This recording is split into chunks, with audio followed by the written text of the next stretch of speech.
welcome very much and warmly to this unusual Green Alliance event. So this evening or this afternoon, we're going to be looking at one of the most important questions imaginable, which is how small average changes in global temperature and climate relate to the very significant events of geopolitics and health and societies. And we've got a very interesting and important way of beginning to tackle this, which is through the lens and eyes of two unusual historians who have looked at different periods of history and taken climate into account in their reflections and their scholarship. In a moment, I'll introduce them. My name is Claire Craig. I'm the provost of Queen's College, which you can see behind me in the picture here. But for most of my life, I was involved in the delivery of science advice to government and in public discourse, and learnt there the importance of humanities and bringing that in alongside physical and natural sciences, which is why I care very much about the kind of conversation we're going to have this evening. In a moment, as I say, I'll introduce the two speakers.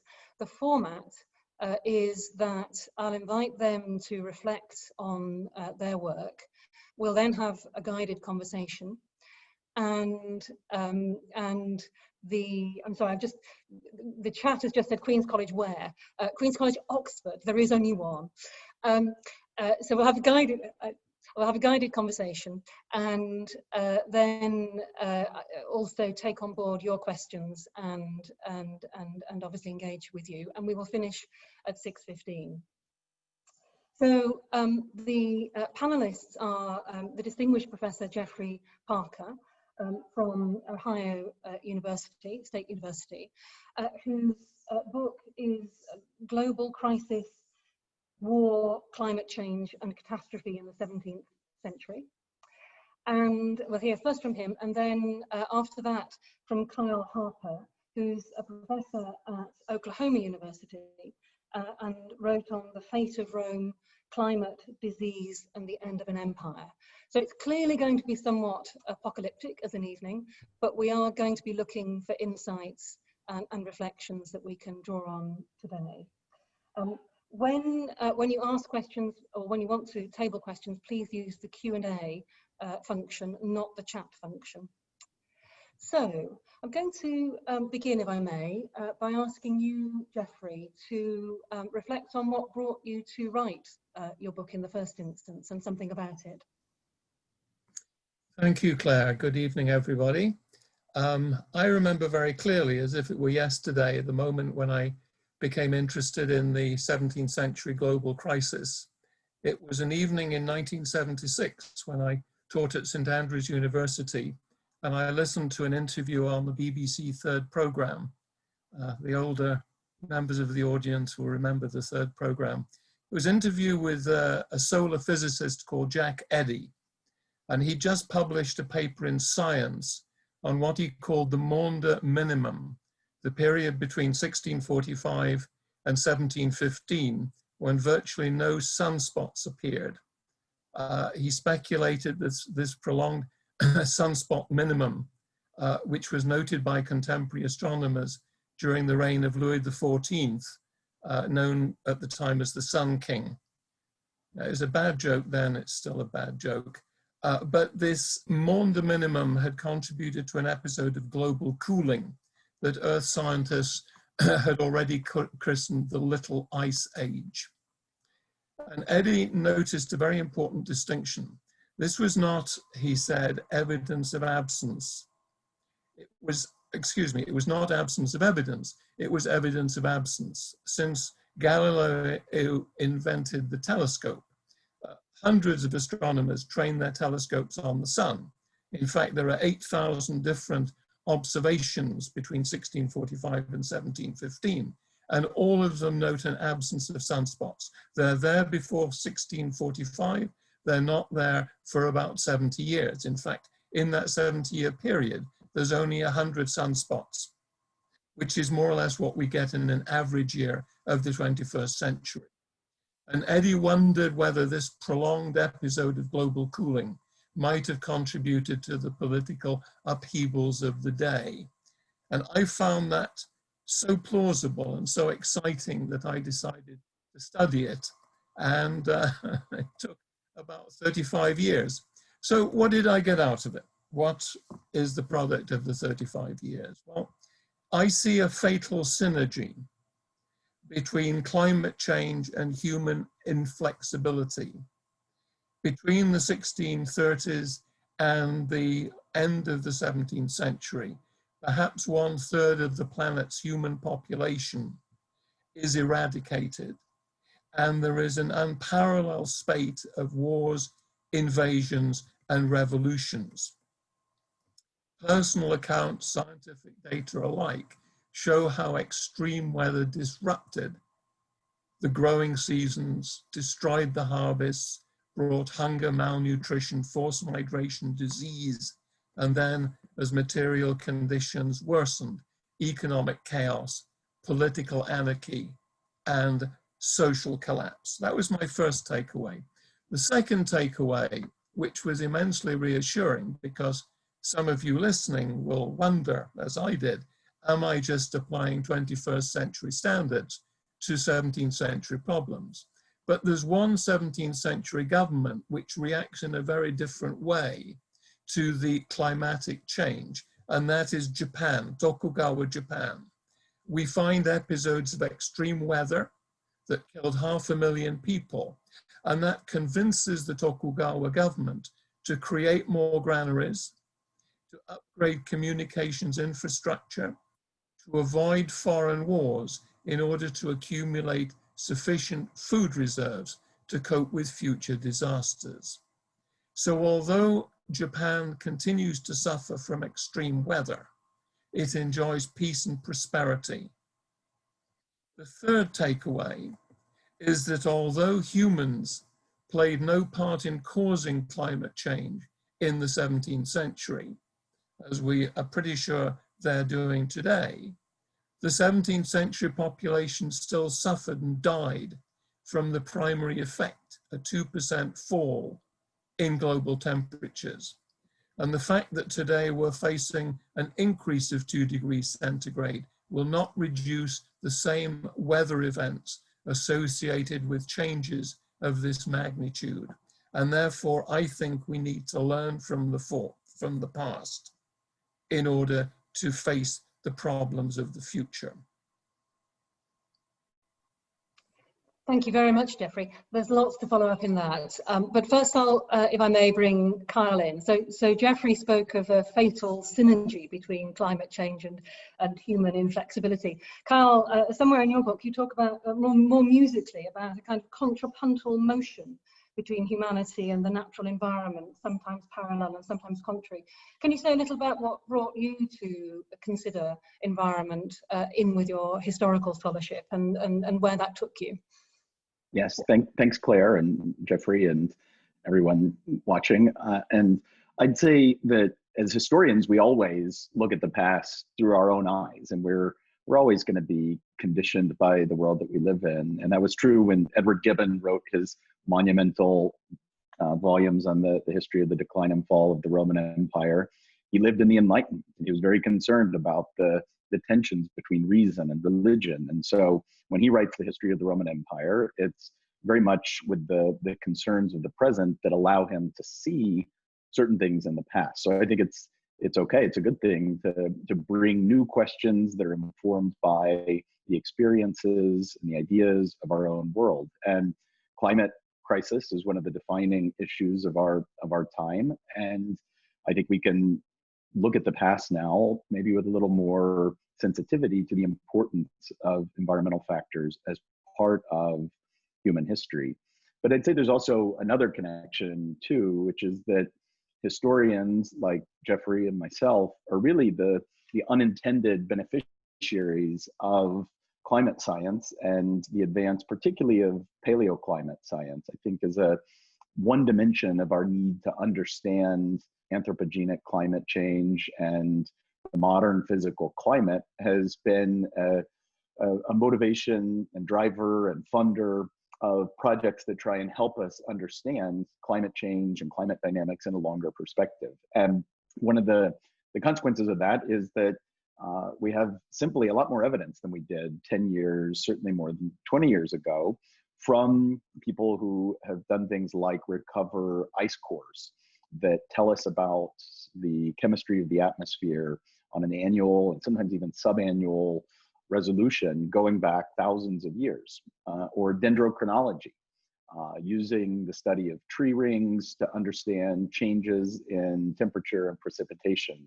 And these are historical records. And when you study the Roman Empire, there's certainly always new work to be done, but a lot of the texts have been used generation after generation. So there's something exciting about having really new information, and a kind of unintended byproduct of our need to understand contemporary human-driven climate change is that it's created as a spin-off these natural archives that historians can then take advantage of and work, hopefully in teams with natural scientists, to try and understand what they mean, but then also apply those new kinds of data to trying to understand how have human-driven changes and natural changes interacted, both how have humans changed the natural environment, but also why did climate change matter for the history of the Roman economy or the Roman Empire?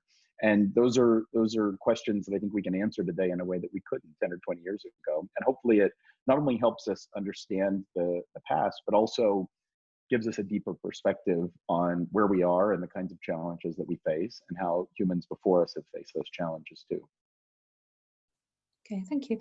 So in the way you've described it, Kyle, it sounds almost inevitable that that we now look at these periods of history through the lens of climate. But Geoffrey, I know that you've also found that bringing climate into history has not been always the easiest or the most natural thing, that there's a lot of historical scholarship which has tended not to consider physical factors. Is that so? And is it difficult to do, or is it in fact becoming inevitable and valuable? Well, there's two questions there, Claire. First of all, has it been neglected, and if so, why? And what is the way forward? Let me deal with the first one first. Yes, you're correct. Climate has been neglected, and I think for a simple reason. Until the mid-20th century, there was too little evidence, and now there's too much. As Kyle said, we really have two archives. We historians have two archives from which we can study the past. The first is what we might call the human archive, which is chronicles, weather diaries, numerical information such as harvest dates. Every year the harvest is brought in, especially the important harvests like grapes and wine, brought in at different dates. Late grain harvest means it's been a bad year for growing crops. Art is useful, archaeology is very useful. They're all human artifacts, if you wish. There's also the natural archive, which Carl referred to, ice cores, the advance and retreat of glaciers, and above all, tree ring size. Every good growing season produces a wide tree ring. Every bad growing season produces a narrow tree ring, and years in which you have terrible frosts in the growing season leave a spike in the tree ring. So that's very, very useful. This division between the humanities, if you wish, and the sciences is not new. In 1959, C.P. Snow wrote an important, BBC lecture which he published called The Two Cultures, in which he lamented the divergence in the West of science and the humanities. And that divergence has increased rapidly since Snow gave his lecture in 1959 because of the use of computers and now supercomputers to crunch enormous banks of data in a way that Snow could never have imagined. Snow was a very good scientist, but no one could have foreseen that in the 50s. But you know, historians can play with this data too. And if I may, I'd like to give you one example of how computers can help historians to use the human archive. And the example I'd like to give you very briefly is from Ireland, Ireland in 1641. In October 1641, a major rebellion breaks out, and almost immediately a team of judges sets out to take sworn depositions depositions is the name they use, from over 2,000 Protestant survivors and over 600 Protestant women survivors, narrating the things they had seen, heard, and suffered when, after 3 catastrophic harvests in Ireland, gangs of Catholics unexpectedly attacked, humiliated, robbed, and sometimes raped and killed their Protestant neighbors. 20,000 pages of first-person testimony, perhaps the largest number of testimonies to a single event. They're bound, beautiful leather-bound volumes. They're donated to Trinity College Dublin. So they've been available for 200 years for research. But who can go through 20,000 pages? Well, in 2010, Trinity College Dublin, which is the custodian of these volumes, decided to put them all online after 3 years and a grant of €1 million. They managed to scan and transcribe the 20,000 pages. It was an operation led by Professor Jane Ohlmeyer, and it's now possible to search the 20,000 pages online. And I was interested to see how often those involved in the depositions mentioned adverse weather, climatic conditions. And I found that twice as many of the depositions mentioned deaths from snow and frost and extreme cold than from violence, which indicates that the Little Ice Age killed twice as many people as died in the actual violence in Ireland in 1641. So switch from there to the Natural Archive, and we see that 1641 to 2 was in fact not only the coldest winter recorded in the 17th century, but the 3rd coldest winter recorded in the Northern Hemisphere over the past 6th century. So it's that combination of the 2 archives, which I think means that no one now can go forward in looking at historical phenomena without looking at the data sets that we now have available to us. Okay, well, thank you. And given the opportunities we've got, what are we beginning to learn that might be relevant to today? I'm thinking, Kyle, if I may, you bring in the other topic of the moment, which is pandemics, in your reflections on the Roman Empire. Can you say something more about what you've observed about the interaction between climate, pandemic, and the evolution of societal change? Sure, and one thing I've learned is how hard it is to say anything about the connections because they're so complex, but they're clearly very important. And let me start by teasing just very briefly a little bit of what happens in the period of history that is my area of specialization, the later Roman Empire. And to me, one of the things that makes the later Roman Empire, and particularly the 6th century AD, a really important period, particularly for us at this time, is that it's a period of a very complex ecological crisis. And so it's driven, at least in large part, by volcanoes. So Geoffrey mentioned solar activity, sunspots. That's one of the major forcing mechanisms that causes natural climate change. Volcanoes are another. They're very powerful, usually on short-term timescales in cooling the planet, and so they can be one of the most powerful forces of short-term climate variability. And we've increasingly come to realize that our historical texts tell us about the sun disappearing for 1.5 years. We now have a better idea of what happened. There was a volcanic eruption in 536, and then there's another one 4 years later. And this brings on what is one of the coolest periods in the entire Holocene. So it's a pretty significant, rapid climate change that lasts for a period of decades. And it's brought on by volcanoes. But what is really interesting about it is that it coincides precisely with the outbreak of what was possibly, I certainly believe so, the most deadly epidemic disease that had struck certainly the Roman Empire and in some ways possibly all of humanity down to that point. It was an outbreak of the plague, the same form of the disease that struck in the 14th century, which is a little more famous because of the Black Death. But there's what historians call a first pandemic of plague that is caused by the same bacterial agent. It's a bacterium called Yersinia pestis. It's an ecologically very complex disease because it's actually a rodent disease that's transmitted by flea bites.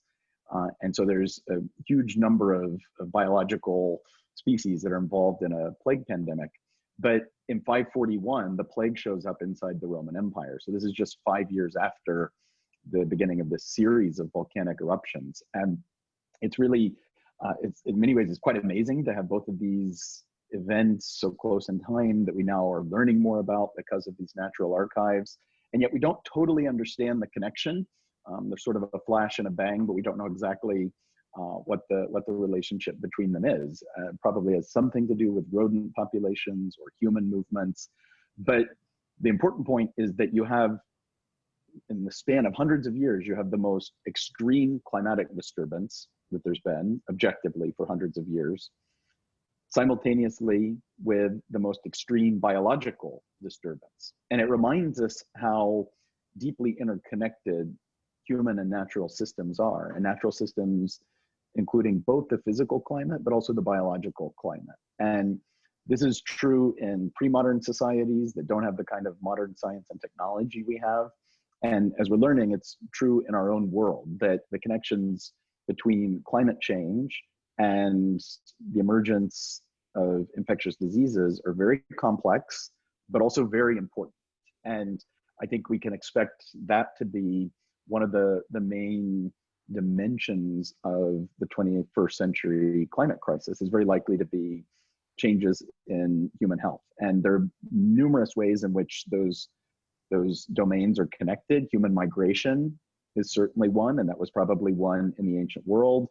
The ecologies of infectious disease, from animal diseases like rodent diseases to vector-borne diseases that are affected by the climate, these systems are deeply interlinked. And I think we can learn from the past that the combination of crises in multiple different dimensions that include both the climate and the biological environment can really challenge human societies. They can bring on overwhelming challenges. And obviously, living in the COVID-19 pandemic, it's sort of all we think about. But it really does remind us how profoundly interconnected these systems are, and what a deep part of human history that is. It's not entirely new, certainly. So I'd like to ask you, Kyle, and then Geoffrey, to reflect. Given the kinds of massive uncertainties and risks and calamities that are happening, what can we draw on that will help us to understand what peoples at the time felt able to recognize, and the choices that they were able to make about what they could see happening? In other words, what did it feel like to be living through some of these catastrophes? Did people know they were doing that? What did they anticipate, and how did that change what they actually did? Would you want to go first? I was going to suggest Kyle first, and then and then Geoffrey, if I may. Great. Okay. Well, I hope that's a good order, because I hope Geoffrey has a more uplifting story to tell than I do, because the ancient Romans, of course, lack both the kind of science and technology that we have at our disposal, as well as the kind of modern states that we have to take action. So a lot of the response, a lot of the resilience comes sort of from the grassroots, and maybe there is something to be learned from that as well. People lived very close to the land, and they had to come up with sort of micro scale solutions, but at the same time, it kept them in touch with the physical environment, and they understood how immediately important it was and how dependent they were on it. Obviously, we're more insulated in industrial and post-industrial societies, but I do think the point of your question too about human perception of these kinds of problems, I think by studying the role of climate and disease in the past, and coming to a deeper appreciation of the way that these have been intertwined with the destiny of human societies, it can help us know who we are and realize that we do have to make choices that take account of the environmental effects of the kinds of lives that we lead. And I think, unfortunately, the Romans lacked the science to be able to really understand. But as humans, what's interesting is how good we are at ignoring the reality that may just be right around the corner. And that's one of the lessons that I found striking about the Romans, is that they had the capacity to believe that it wasn't going to get worse and that it was going to be okay. And unfortunately, it repeatedly took crisis of a greater magnitude to really drive change that always followed catastrophic results. So unfortunately, I think they're probably an example of civilizations that didn't have strong top-down responses, but probably did have bottom-up responses that occasionally worked, but usually only after they had sort of fallen off the cliff and been forced to confront the gravity of the challenges they face. It feels like we have foresight and have to make the decisions knowing that our choices will have consequences. Okay, thank you. So the big question then is Geoffrey, does the 17th century give us any more room for hope about the extent to which people can recognise and make conscious choices about what to do? Perhaps a little more room for confidence, but the world is full of Cassandras in the 17th century, people who say this is the worst it's ever been, people who rather disappointingly for the historians say, the things are so bad that if I told you all about it, you'd never believe me. Full stop, that's the end. But let me give you one example of someone, your question was, is there a perception of crisis? And yes, definitely a lot of people recognize that society is threatened, that life as they know it is threatened. And perhaps the most despondent of all is called Thomas Hobbes, a philosopher, later tutor to Charles II, who writes a book in 1651 called Leviathan. And it ends with a phrase that everybody knows, but Hobbes is really a terrific writer. So this is what he says: there is now no place for industry. This is 1651. There is now no place for industry because the fruit thereof is uncertain, and consequently no culture of the earth, no navigation nor use of the commodities that may be imported by sea, no commodious building, no arts, no letters, no society, and, which is worst of all, continual fear and danger of violent death, and the life of man solitary, poor, nasty, brutish, and short. He was, of course, Clare, an Oxford man. So this is a fairly typical description, and Hobbes's answer is also fairly typical, that the only way out is a strong state. That you have his famous, in a way, Leviathan is an apology for the execution of Charles I and the Commonwealth which comes into being afterwards. And Hobbes's argument is that the end of obedience to government is protection. If a government can protect you, if a government can take away these terrible things that are happening, then you have to obey that government, even if it's clearly illegitimate. And cutting off the head of a king doesn't look good.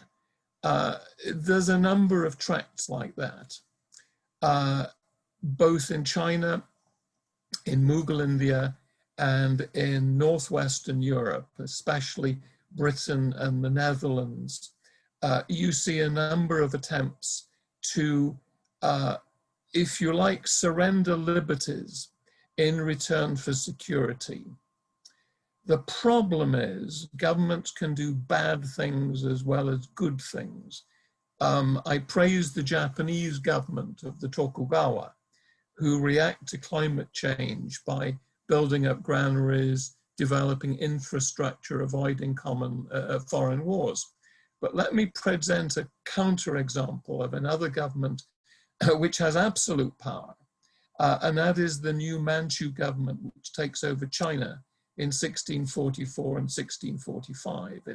It does something which, when I lived in Scotland, was described as crossing the road to pick a fight, a gratuitous act of malevolence.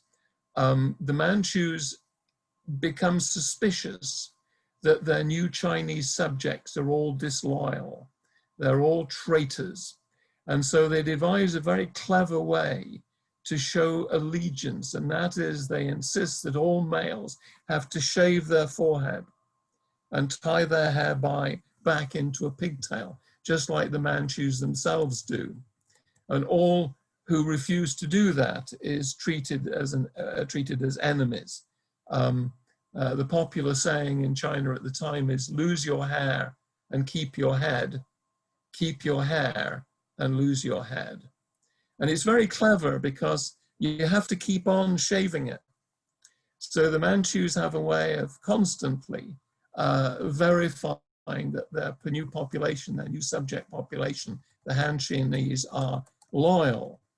But of course, it unites the Han Chinese in a way that had never been possible before. The Manchu take over northern China in a year, 1644, but it takes them 40 years to take over southern China, because all of the people threatened by this very clever device of the all-powerful state are alienated, and they fight in a way that they never fought for the Ming emperor. They fought for their hair. So having a strong state is great, providing the strong state pursues sensible policies. That's a mixed message for today, but it's a rather important one. Certainly is. So sticking with the pursuit of messages that will help us reflect on where we are today from your two periods, one of the arguments, as I understand it, is that the Little Ice Age helped in part to stimulate the Enlightenment and the Industrial Revolution. Is there anything that we can learn or reflect on about the extent to which crisis drives innovation, and what it is that might make positive, good innovation thrive in this kind of chaotic and unstable situation? Geoffrey, could I continue with you and then perhaps come to Kyle? Yes. Of course, provoking the Industrial Revolution wasn't necessarily the smartest way out of the crisis, except it does solve a problem. In Kyle's wonderful book ends, his epilogue ends with someone called Thomas Malthus, who wrote an essay on population in 1798, pointing out that there's really only three ways you can control population. One is by limiting deaths, the other is by limiting births, and the other is by controlling migration. There really are no other strategies. In the 17th century, in which I spend a lot of my waking hours, in China, the way in which the favored way of dealing with adversity, of climate adversity, shortage of food, was infanticide. It becomes very, very common in Japan and China. In Japan, they even have a special name for it. It's called mabiki, which is the word you use for thinning out rice crops. You go along, and as the rice is beginning to grow, you pluck out the weaker strands, the weaker rice stalks. And that phrase is used in the 17th century to describe a combination of infanticide and abortion as part of the way you control the population. I don't think that's probably a way we're going to go now. So perhaps we should look at the way in which Britain, which makes infanticide a capital offence. In fact, in some areas, it's the most common capital offence, the only one in which women are the leading victims. Women, the commonest cause for executing women is because they kill their children. But Britain, a number of scientists, the Royal Society, and others in informal gatherings began to think that the way forward was perhaps to tame nature, to train nature. They become very interested in manure. I'm not sure the Royal Society currently is quite as interested in manure as its predecessors in the 1660s and 70s. But the idea that you could domesticate crops, you could increase yields, therefore you could feed more people, becomes a very important way forward. And eventually it will lead to innovations like the steam engine, harnessing water power, harnessing energy to produce more and more and more, which is the way in which we're going to have constant demographic crises. People were going to die in absolutely unacceptable numbers. The Industrial Revolution saves Western society from that. So yes, you could say that the crisis, the global crisis, stimulates experimentation, new forms of learning, to some extent in Japan, to some extent in China, but above all in Britain and the Netherlands, and that helps to bring us out of an unsustainable situation. Thank you. And Kyle, did crisis drive innovation for the Romans? I think by and large it didn't, unfortunately. I like what Geoffrey was saying, but I would point out too that I think there's a very deep pattern of human history that that scarcity is the mother of innovation. But at the same time, that's also a process that's driven very strongly by private interests. And one of the really deep challenges of our species is that many of our problems are collective, and those require a different kind of solution, a certain combination of science and political will that isn't quite as easily, I think, innovated out of in the way that maybe problems of economic scarcity have been. And it'll be interesting as a historian watching the COVID-19 pandemic. It's obviously it's frustrating and depressing, but it's also fascinating to watch the social responses to the challenge, because it really is a challenge that's so complex and where private interests and public interests are often very much at odds. And I think we can understand that empathetically. People in businesses, people want their kids to go to school, and at the same time, the benefits of sacrifice are sometimes not as immediately perceived, but they're very real. And it'll be interesting to sort this out after the fact and see which societies manage the crisis well and which manage them poorly. And it'll involve differences between more authoritarian and more liberal regimes, as Geoffrey was alluding to, but also societies that have a higher degree of trust and human capital or social capital, and societies that don't. As a historian watching this and watching the different social responses, I think even knowing something about the way that human societies have responded to environmental challenges throughout the past would have never led me to suspect that the responses to this would be quite as divergent. You have rich countries with great scientific communities and healthcare systems that have done very poorly, and you have countries that don't have the resources and maybe don't have the same scientific apparatus that other countries have, but have responded quite well. And maybe there will be some lessons from that. But as a historian, it leads me to look back at the past and say, you know, what can we learn about how societies have responded to these kinds of crises? But unfortunately, I don't think the Romans innovate terribly. It does seem to pick one small example. It does seem that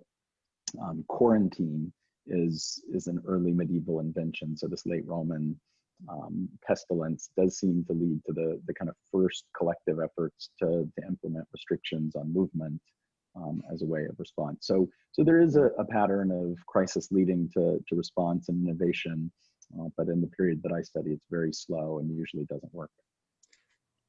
Okay, thank you. I'd like to bring in now Belinda Gordon, who I think, yes, hello Belinda, who has been looking at the questions that have been coming in. Do you want to direct some questions to Geoffrey and Kyle from the audience? Yeah, thanks Claire. I'm going to, there's some interesting questions coming in. I'm going to try and pick the ones that are squarely within Geoffrey and Kyle's kind of academic area of expertise, rather than putting them on the spot about sort of contemporary issues. And if it's okay, I'm going to exploit my privilege as a questioner to ask the first question, because I'm particularly interested in this kind of how the prevailing worldview of different societies affected their reaction to various crises. And Kyle, you talk in your book and just now about the sort of Stoic philosophy and how that you think that might have played into the kind of lack of action from the sort of Roman government to act on these crises. I just wondered if you could say a bit more about that, and is there evidence of that? Because I feel like we probably don't have a terribly Stoic philosophy sort of worldview in our society at the moment, yet still confronted with the sort of facts, we're arguably not, we're not taking sufficient action. I mean, it's a deep question, and lots of directions that it could go. I do think that we should not, I'll say this, have a Stoic response to climate change or COVID. The Stoics teach to accept the things that are out of our control, and I think we clearly know that to a certain extent the choices we make affect our health and our environment. So let me just preface by saying let's not be Stoic about our world, but I do think that we can learn from the past the way that cultural frameworks affect the way people perceive both the causes and the choices that they're able to make. And in to move a little bit later in the period that I've studied, again towards the 6th century, we do see the rise of a kind of apocalyptic response, and it's because people perceive the world in religious terms, and they don't have other means of explaining why their societies experience these kind of extreme mortality events that otherwise they can't explain. They don't have germ theory, they don't have microbiology, they don't have climate science. When the sun disappears for a year and a half, it's the kind of thing you need to explain. But if you don't understand the atmosphere and you don't understand volcanic eruptions, then you don't have the tools to do it. But clearly these kinds of cultural frameworks through which people perceive environmental challenges influence the kind of responses they make. So how do they respond to the plague? They respond by mobilizing massive religious responses, by communally organized prayers. And it makes sense in the logic of the way they perceive the world. So I do think that we can learn a lot about the cultural terms in which people perceive that. And I'll just say, I think that that's an important perspective that needs to be at the table in conversations about 21st century challenges. I think we all know from both the pandemic and the bigger climate issues that we face that a lot of the issues aren't scientific or technical, they're behavioral, and as Claire knows better than anyone, they're about communication and telling stories that people can understand. And there's such an obvious and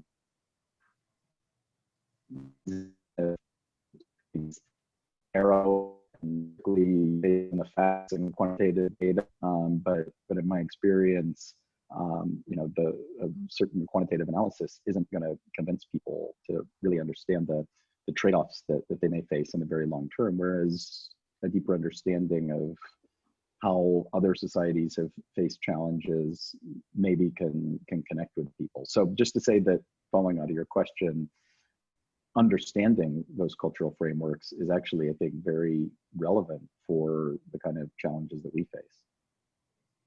Yeah, and I wonder if I can sort of build on that by asking Geoffrey if we know much about the sort of philosophy or worldview of the Japanese culture that you've mentioned that did take effective action, and do we know, can we link it back to their particular kind of their particular attitude and their particular kind of understanding of their own agency, and or is there any evidence about that?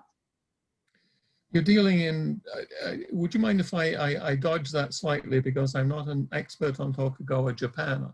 I was very fortunate writing my book that the historians of early modern Japan are extraordinarily generous, and about 20 of them read my text to make sure I hadn't made too many errors. You'll have to read chapter 13 of Global Crisis if you really want to know the answer. But let me tell you a story instead that answers your question from something that I used to see every time I was able to travel to London. At the moment, I'm like a leper, and I'm not allowed into my own country. But I always used to like to take the boat that goes down the Thames and goes right through the Thames Barrier.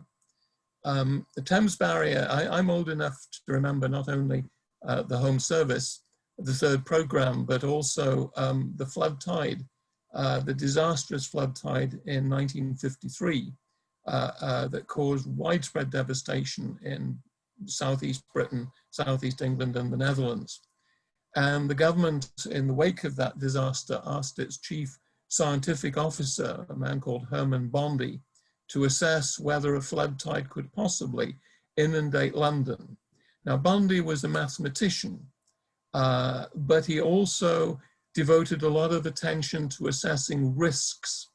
And so he consulted historical sources, and he found that remarkably, the height of storm tides had been recorded at London Bridge since 1791, and that they were 3 feet higher in the 1950s than they had been in the 1790s.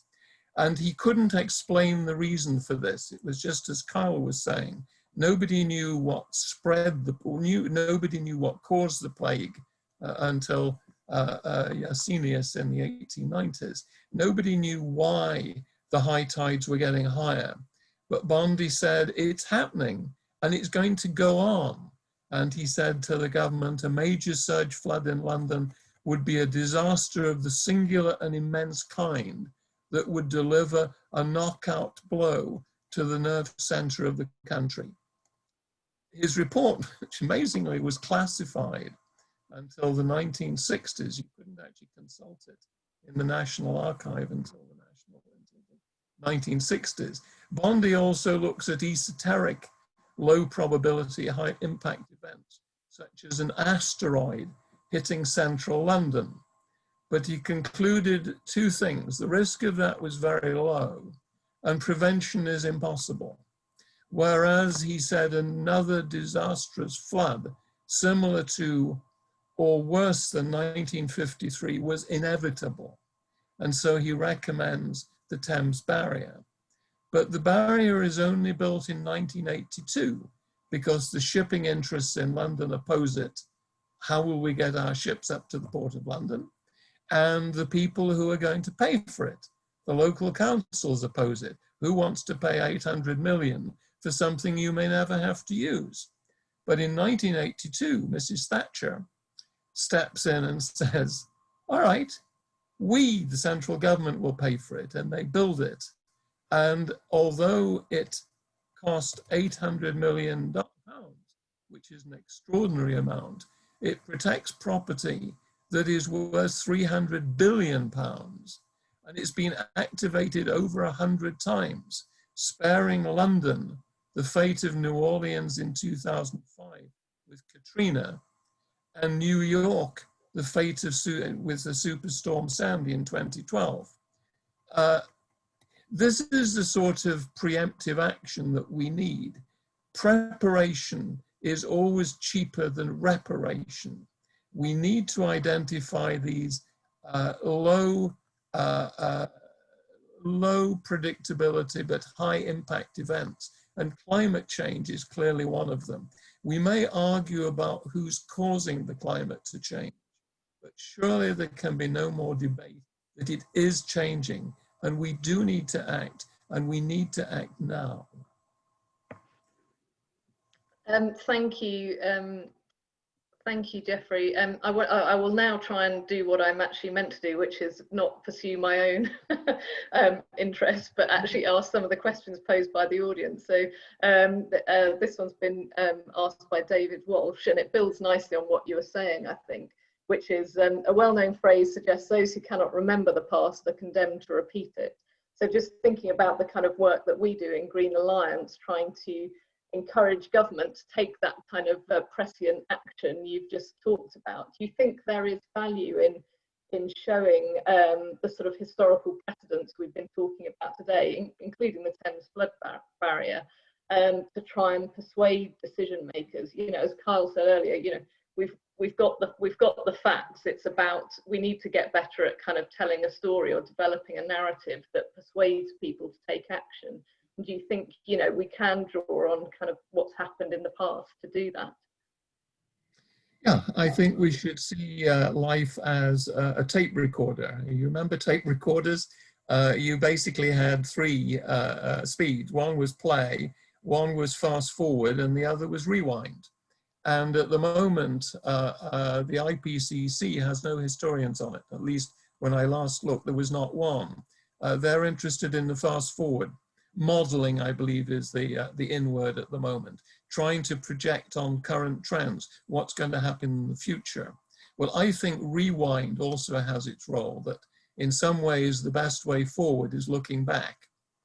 You need to see what happened in the past. In the case of the pandemic that we're currently facing, the pandemic that keeps me from seeing the Thames barrier. You know, couldn't we look at Ebola? Couldn't we look at the pandemic a century ago, the so-called Spanish flu, which was very similar? The biggest difference was it affected people in their 20s and 30s. They were the ones who died. The very young and the very old did not. But the measures that were taken, and more important, the measures that were not taken, the cities which did not wear masks, are the ones that suffered most. You know, I can't believe that we're not looking very carefully. We just passed the centenary. We had lots of centenaries for the outbreak of World War I. We had some centenaries on the conclusion of the war on Armistice Day. I don't remember any centenaries of the Spanish flu pandemic in which we tried to say, this is what happened. These were the strategies that worked. These were the strategies that didn't work. Now let's apply them today. I cannot understand the absence of a historical dimension. Thanks, Kyle. Do you have anything you want to add on that debate? Sure, I'll be brief and just say I don't think that it's going to work to tell people, policymakers or the public, that if you don't make this choice, you're going to be the Roman Empire. We're not the Roman Empire, but the purpose of the humanities, even the kind of social scientific, natural scientific humanities that both Geoffrey and I try to practice, is still humanistic, and it informs who we are and the way we see the world. And I think by understanding the past in these terms and seeing the deep interrelationships between human beings and the environment and our dependence on the health of the environment can inform the way we see the world. And it does provide perspective. And I do think there are lots of ways in which the particular challenges that we face have been registered throughout the course of human history. And I do think that there are ways in which we could look back to examples like the history of public health. There